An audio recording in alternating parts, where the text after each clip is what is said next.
Olá, meu irmão e minha irmã.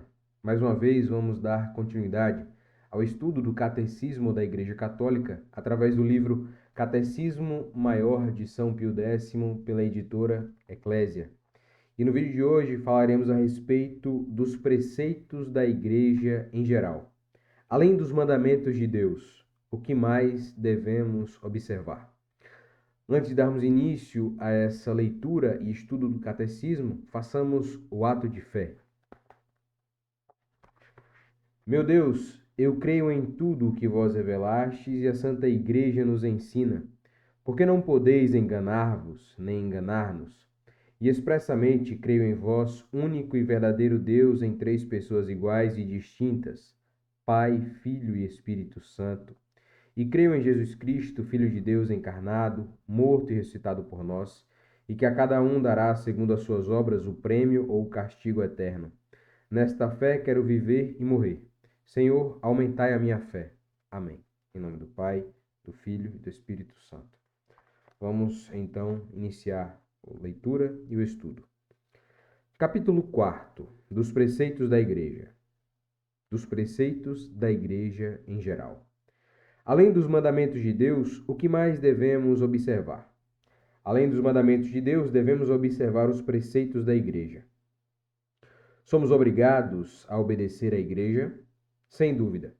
Somos obrigados a obedecer à Igreja porque o próprio Jesus Cristo assim nos ordena e porque os preceitos da Igreja ajudam a observar os mandamentos de Deus.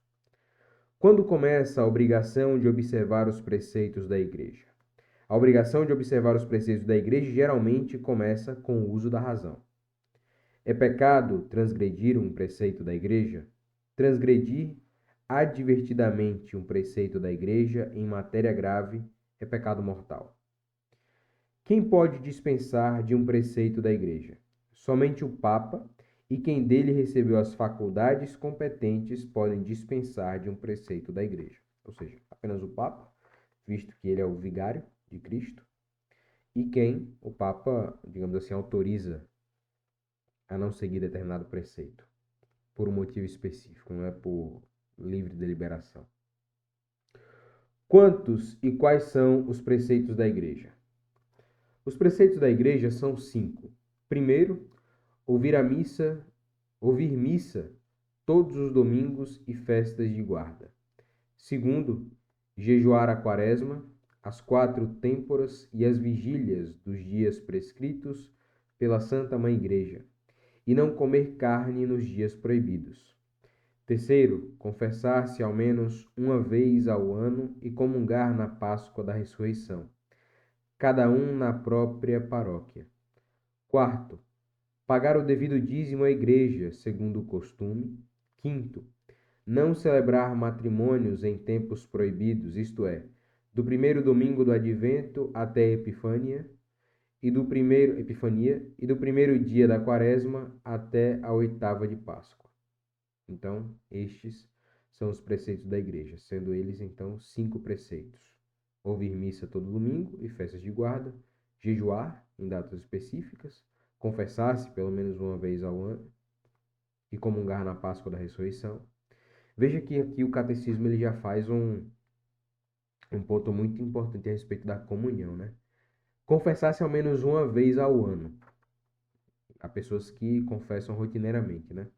E aqui o Catecismo fala que pelo menos uma vez ao ano. E aqui um dos preceitos é o comungar na Páscoa da Ressurreição. Veja que o Catecismo não está falando em comungar em toda a missa, mas na Páscoa da Ressurreição como sendo uma obrigação, né? Então veja, comungar não é um ato tão simples. Participar da Eucaristia não é um ato tão simples. E por último, não celebrar matrimônios em tempos proibidos. Do primeiro preceito da Igreja. O que nos ordena o primeiro preceito ou mandamento da Igreja? Ouvir missa todos os domingos e festas de guarda. O primeiro preceito da Igreja, ouvir missa todos os domingos e festas de guarda, nos ordena assistir com devoção à Santa Missa em todos os domingos e outras festas de preceito. Qual é a missa a que a Igreja deseja que se assista aos domingos e nas outras festas de preceito? A missa que a igreja deseja que, sendo possível, se assista aos domingos e nas outras festas de preceito, é a missa paroquial. Por que a igreja recomenda aos fiéis assistir à missa paroquial? A igreja recomenda aos fiéis assistir à missa paroquial, primeiro, a fim de que os que pertencem à mesma paróquia se unam para orar juntos com o pároco, que é seu chefe. Ou seja, aquela igreja de bairro, digamos, vamos chamar agora aqui de bairro, né? Há lugares que a paróquia é uma cidade como um todo, mas aqui no Brasil, eu vou considerar minha cidade, por exemplo, em Petrolina, há diversas paróquias, não uma paróquia apenas. Então, cada paróquia, cada bairro geralmente tem a sua própria paróquia. Ou uma paróquia ela atende a 3 bairros ou mais. Mas o fato é que o primeiro objetivo da igreja em colocar como preceito participar da missa do domingo, a missa paroquial, é exatamente a vida em comunidade, é a comunhão da comunidade. Entre si, mas também com o chefe que é o pároco, chefe espiritual, neste caso. Segundo, a fim de que os paroquianos participem com maior fruto do santo sacrifício, que é oferecido principalmente por eles. Então, o ato de fato de sacrificar, né, todo mundo junto. Terceiro, a fim de que escutem as verdades do Evangelho que os párocos têm a obrigação de expor na Santa Missa. Então, é a homilia, no caso, né, que é quando é falada, quando as escrituras são proclamadas, é proclamada a escritura, então, de fato, a homilia deve ser uma orientação à comunidade, à vida em comunidade. Quarto, a fim de que venham a conhecer as prescrições e os avisos que se publicam na dita missa. Então, a missa, de fato, é um ato ali de comunhão. Comunhão com Deus, obviamente, mas também de comunhão em comunidade, da comunidade viver em conjunto. Era muito comum, quando eu era mais novo, aqui na paróquia do meu bairro, haver as quermesses. E a comunidade realmente se unia, né? Aquelas festividades, havia, enfim, as quermesses. A comunidade se juntava, a missa tinha mais pessoas. Hoje é muito mais comum encontrar pessoas idosas ou na faixa acima dos 50 anos, digamos assim. Então, a juventude, as pessoas da nossa idade, geralmente já não frequentam tanto a igreja. O que quer dizer domingo? Domingo quer dizer dia do Senhor, isto é, o dia especialmente consagrado ao serviço divino. Porque no primeiro mandamento da igreja se faz menção especial ao domingo? No primeiro mandamento da igreja se faz menção especial ao domingo porque ele é a principal festa para os cristãos, assim como o sábado era a principal festa para os judeus, instituída pelo próprio Deus. Então, veja, o catecismo aqui ele não exclui a verdade de que o sábado foi preceito no judaísmo. Deus proclamou, considerou o sábado como sendo o dia santo, porque seria o sétimo dia, o dia do descanso. Mas fato é que na nova aliança, obviamente Deus não foi substituído, não estou dizendo isso. Mas na nova aliança, no Novo Testamento, o sábado, a lógica do sábado é transferir de fato para o domingo, porque o domingo é o dia da ressurreição de Cristo, é de fato o dia do Senhor. Quais outras festas instituiu a igreja? A igreja instituiu também as festas de Nosso Senhor, da Santíssima Virgem, dos anjos e dos santos. Por que a igreja instituiu outras festas de Nosso Senhor? A igreja instituiu outras festas de Nosso Senhor em memória dos seus divinos mistérios. Porque foram instituídas as festas da Santíssima Virgem, dos anjos e dos santos. As festas da Santíssima Virgem, dos anjos e dos santos foram instituídas primeiro, em memória das graças que Deus lhes concedeu e em agradecimento à bondade divina, a fim de que os honremos, imitemos o seu exemplo e sejamos auxiliados por suas orações. Vejam, sempre Deus está em primeiro lugar em todas as coisas no catolicismo. Então, a lógica de celebrar um dia em honra, né, à memória de um santo, ou da Virgem Santíssima, ou dos anjos, é para enxergarmos a graça de Deus na vida destas pessoas ou destes seres. No caso, aqui me refiro aos anjos, certo? E para termos essas pessoas e até mesmo os anjos como exemplo, que exemplo maior não temos na Virgem Maria? A Virgem Maria é o exemplo máximo do que é a obediência do ser humano, o sim de Nossa Senhora. Mas também o arcanjo Miguel é o exemplo máximo, no meu ponto de vista, de lealdade a Deus, digamos assim.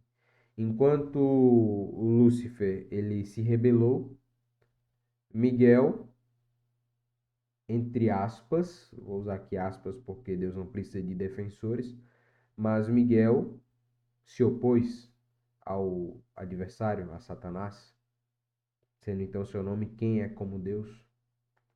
Então, de fato, Miguel a lealdade total. Vamos ao segundo preceito da igreja. Que nos ordena o segundo preceito da igreja com as palavras jejuar os dias prescritos pela Santa Mãe Igreja. O segundo preceito da igreja com as palavras jejuar os dias prescritos pela Santa Mãe Igreja nos ordena observar o jejum na quaresma, em alguns dias do advento, quando prescrito, nas 4 têmporas e em algumas vigílias. Em que consiste o jejum? O jejum consiste em fazer somente uma refeição e abster-se dos alimentos proibidos. Nos dias de jejum, pode-se fazer uma pequena refeição à noite? Por condescendência da igreja, pode-se fazer nos dias de jejum uma pequena refeição à noite. Para que serve o jejum? O jejum serve para melhor nos dispor à oração e a fazer penitência dos pecados cometidos e para preservar-nos de cometer outros novos. Veja, o jejum, de certa forma, assim como a oração, não é um ato em que Deus precise desta ação nossa. Deus não precisa das nossas orações, também Deus não precisa do nosso jejum. Somos nós que precisamos orar, somos nós que precisamos jejuar, para que melhor nos aproximemos de Deus, para que melhor possamos enxergar o agir de Deus em nossa vida. Não para que Deus se mova em nosso favor, mas para que nós nos movamos em direção a Deus. Quem está obrigado ao jejum? Ao jejum estão obrigados todos os cristãos que completaram 21 anos e que não estão dispensados ou excusados por legítimo impedimento. Aqueles que não têm obrigação do jejum estão isentos da mortificação? Aqueles que não têm obrigação do jejum não estão isentos da mortificação, porque somos todos obrigados a fazer penitência. Para que fim foi instituída a quaresma? A quaresma foi instituída para imitar, de algum modo, o rigoroso jejum de 40 dias que Jesus Cristo fez no deserto, e para nos preparar, por meio da penitência, para celebrar santamente a Páscoa. Vejam, é evidente que nós não somos capazes de imitar perfeitamente os 40 dias de Cristo no deserto. Mas, dadas as devidas proporções, o jejum que a igreja institui na quaresma é, de certa forma, para que busquemos, dentro das nossas capacidades e limitações, imitar a Cristo de alguma forma. Para que fim foi instituído o jejum do advento? O jejum do advento foi instituído para nos dispor a celebrar santamente o Natal de nosso Senhor Jesus Cristo. Para que fim foi instituído o jejum das 4 têmporas? O jejum das 4 têmporas foi instituído para consagrar cada estação do ano com a penitência de alguns dias, para pedir a Deus a conservação dos frutos da terra, para dar-lhe graças pelos frutos já concedidos e para pedir-lhe que dê à sua igreja bons ministros, que são ordenados no sábado das 4 têmporas. Para que fim foi instituído o jejum das vigílias? O jejum das vigílias foi instituído com o fim de preparar-nos para celebrar santamente as principais festas. Que nos é proibido na sexta-feira e no sábado não dispensado? Na sexta-feira e no sábado não dispensado, nos é proibido comer carne, à exceção em caso de necessidade. Então veja, a exceção em caso de necessidade. A igreja aqui não se furta de observar a necessidade humana. Então, há casos em que a pessoa não pode, de fato, jejuar 100%, abster-se completamente de carne. Há pessoas que têm condições, enfermidades, ou condições físicas, enfim, que não permite que sejam dispensadas disto. E a igreja não, entre aspas, não seria pune, mas não mortifica a todos, sem considerar as especificidades de cada ser humano. Porque a igreja quis que nos abstenhamos de comer carne nesses dias, a fim de que façamos penitência a cada semana, e sobretudo às sextas-feiras, em honra de Jesus Cristo, e aos sábados em memória da sepultura de Jesus Cristo, em honra de Maria Santíssima. Vamos agora a respeito do terceiro preceito da igreja. O que nos ordena a igreja com as palavras do terceiro preceito? Confessar-se ao menos uma vez ao ano. Com as palavras do terceiro preceito, confessar-se ao menos uma vez ao ano, a igreja obriga todos os cristãos que chegaram ao uso da razão a receber ao menos uma vez por ano o sacramento da penitência. Então vejam, é necessário que, para que seja preceito, já esteja na idade da razão. E qual o tempo mais oportuno para cumprir o preceito da confissão anual? O tempo mais oportuno para cumprir o preceito da confissão anual é a quaresma, segundo o uso introduzido e aprovado por toda a igreja. Por que a igreja diz que devemos nos confessar ao menos uma vez ao ano? A igreja diz ao menos para nos dar a conhecer o seu desejo de que nos aproximemos mais frequentemente dos santos sacramentos. É, portanto, coisa útil confessar-se com frequência? É coisa utilíssima confessar-se com frequência. Sobretudo porque é difícil que bem se confesse e mantenha-se afastado do pecado mortal quem raramente se confessa. Então, a ideia, de fato, é que nós nos confessemos rotineiramente, que participemos da comunhão rotineiramente, mas não de forma libertina, vou usar esse termo.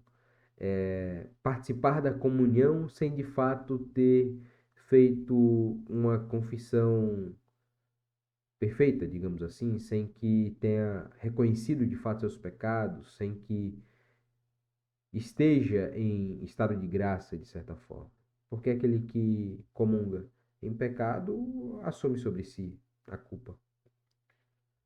Que nos prescreve a igreja com as outras palavras do terceiro preceito? Comungar na Páscoa da ressurreição, cada um na paróquia própria. Com as outras palavras do terceiro preceito, a igreja obriga todos os cristãos que chegaram à idade do discernimento a receber todos os anos a Santíssima Eucaristia na própria paróquia durante o tempo pascual. Somos obrigados a comungar em outra ocasião afora da Páscoa. Somos obrigados a comungar também em perigo de morte. Por que se diz que devemos comungar ao menos na Páscoa? Porque a igreja deseja vivamente que nos aproximemos da Santa Comunhão, que é o alimento divino de nossas almas, não apenas na Páscoa da Ressurreição, mas também o mais frequentemente possível. Satisfaz a esse preceito que fizesse uma confissão ou comunhão sacrílega? Quem fizesse uma confissão e comunhão sacrílega não satisfaz ao terceiro preceito da igreja, porque a intenção da igreja é que se recebam os sacramentos para o fim que foram instituídos, isto é, para a nossa santificação. Ou seja, devemos fazer a confissão e comungar buscando de fato a redenção dos nossos pecados. Se não reconhecemos os nossos pecados, se não nos reconhecemos como pecadores, como miseráveis, como impotentes, então não somos dignos de receber a comunhão, a participar da Eucaristia. Porque não nos levará à santificação, muito pelo contrário, levará à condenação. Se em pecado se toma a comunhão. Do quarto preceito da igreja. Como se observa o quarto preceito da igreja? Pagar o devido dízimo à igreja. O quarto preceito, pagar o devido dízimo à igreja, se observa pagando as obras ou prestações que foram estabelecidas para reconhecer o domínio supremo que Deus tem sobre todas as coisas, e para prover a subsistência honesta dos seus ministros. Então, a igreja, de fato, ela precisa de meios de subsistência. A igreja não tem um ofício além da salvação das almas. Então, a igreja não é uma empresa que dá lucro e precisa da nossa contribuição para que ela subsista, né, no mundo material. Como se devem pagar os dízimos? Os dízimos devem se pagar das coisas e no modo que dita o costume de cada lugar.